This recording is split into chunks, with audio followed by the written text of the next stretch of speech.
Você é preto, pobre, favelado, foi pego com 10 pinos. Vai cair por tráfico. Ele foi pego com 1 quilo e o delegado tá dizendo que ele é usuário. Passou pela guarnição, não deu bom dia a ninguém, entrou na sala, depois veio falar com quem é o comandante da guarnição, era eu que tava comandando. Aí eu diga, pô, o que é que você pode fazer? Ele é um menino bom, roda Uber. Eu falei, oxe, a senhora acabou de passar aqui, nem bom dia me deu.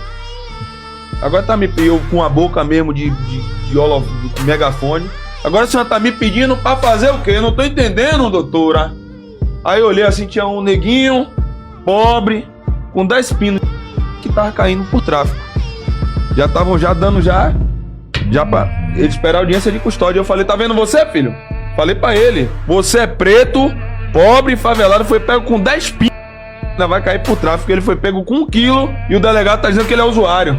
A advogada dele tá querendo defender ele. Isso é pra você acordar. Que a gente tem que ter vergonha, porque eu não nasci em berço de ouro. Mas não escolhi roubar nem traficar.